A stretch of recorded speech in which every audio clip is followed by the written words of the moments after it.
Magandang araw, grade 4 pupils! Ngayon, ating tatalakayin ang basic sketching, shading at outlining. Narito ang ating mga layunin.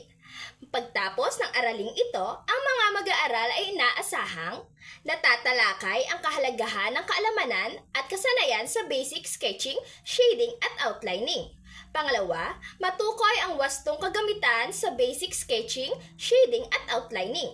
At ang huli, maisagawa ang wastong pamamaraan sa basic sketching, shading at outlining. Mahilig ka bang mag-drawing o gumuhit? Ano-ano ang mga bagay na nais mong i-drawing? Tandaan, sa pagsasagawa ng basic sketching ay may iba't ibang bahagi o estilo ng pagguhit, katulad ng pagbuo muna ng mga linya at mga hugis bilang pangunahing pagguhit, bago ang pagsasaktual ng tunay na larawan. Nakakita ka na ba ng isang larawan na malapit sa katotohanan ang paggawa, ngunit sa malapitan ay guhit lapis pala? Ang ginagamit na paraan doon ay ang shading. Ano nga ulit ang paraang ginagamit doon? Ang shading. Okay. Isa pang paraan o teknik na ginagamit sa pagguhit ay ang outlining. Ano ulit? Outlining. Tama. Makikilala ang paggamit ng ganitong teknik sa isang drawing dahil makapal at madiin ang paglapat ng tinta o lapis sa isang bahagi ng drawing. Ano nga ba ang mga paraan na ginagamit? Shading at outlining. Outlining ay madalas din itong gamitin sa pagguhit ng mga karakter tulad ng mga cartoons at comics.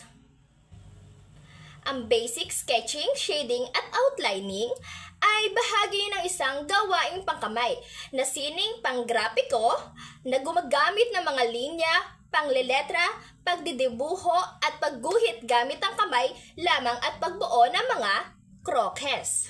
Mga kagamitan sa pagguhit. Tandaan, malaki ang naitutulong ng wastong kagamitan sa pagguhit. Ang una, lapis. Ang mga lapis pangguhit ay nahahati sa tatlong uri.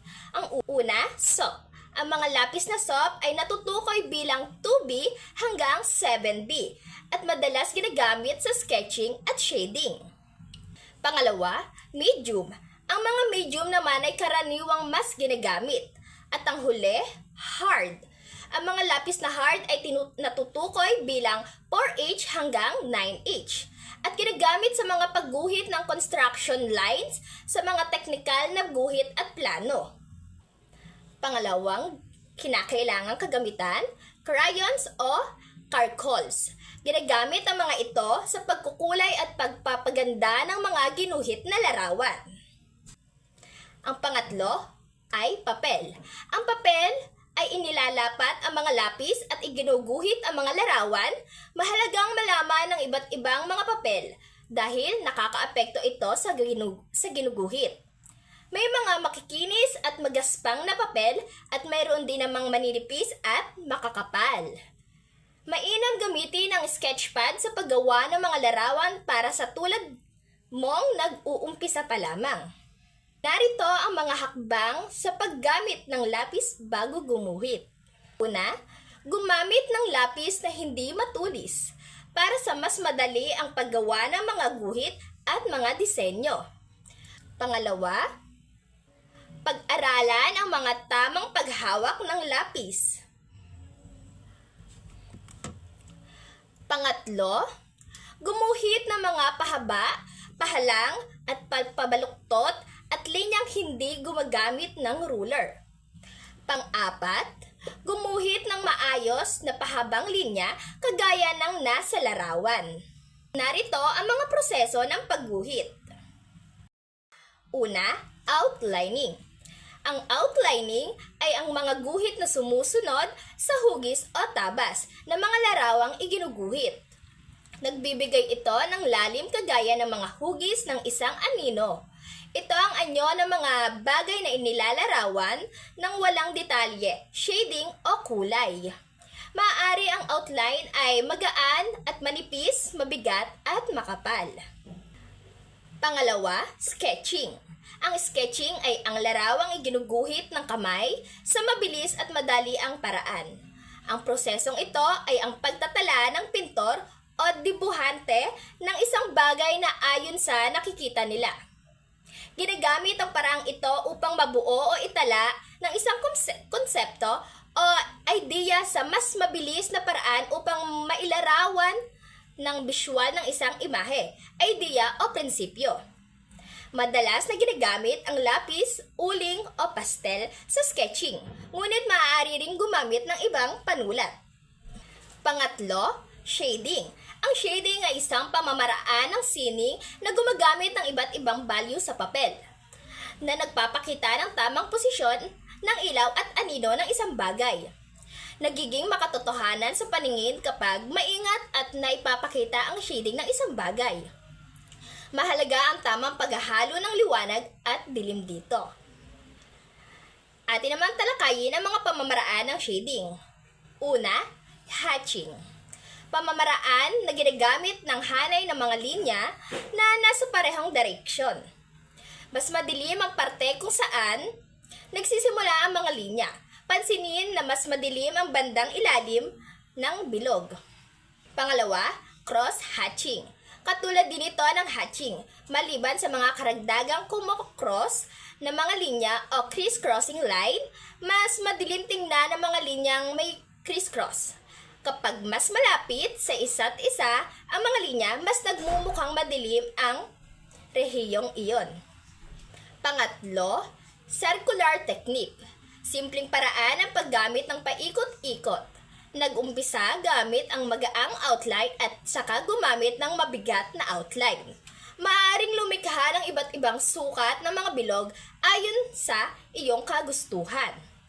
Ito ay ginagamit upang ipakita ang mga texture ng balat ng tao o hayop. Ang hapat, side strokes. Ginagawa ang paraang ito gamit ang gilid ng lapis para sa makapal at tiyak na stroke.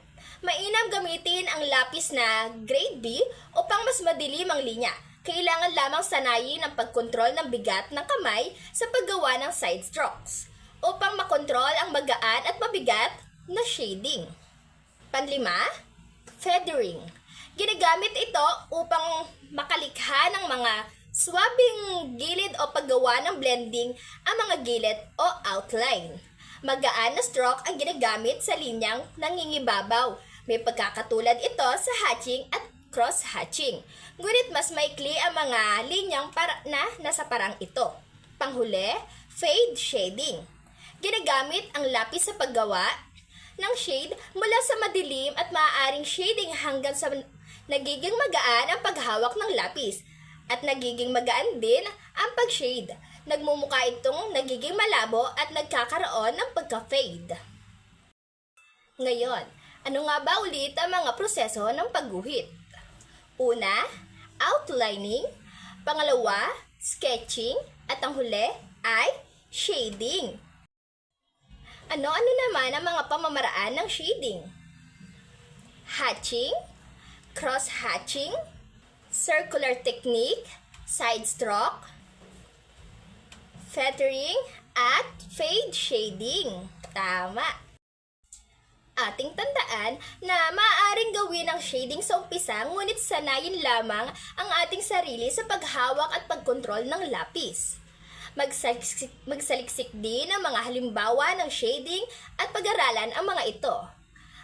At magmasid sa kapaligiran kung paano nagkakaiba ang tindi ng mga kulay dulot ng liwanag at dilim. Ngayon, tayo ay tutungo sa inyong mga aktibidad.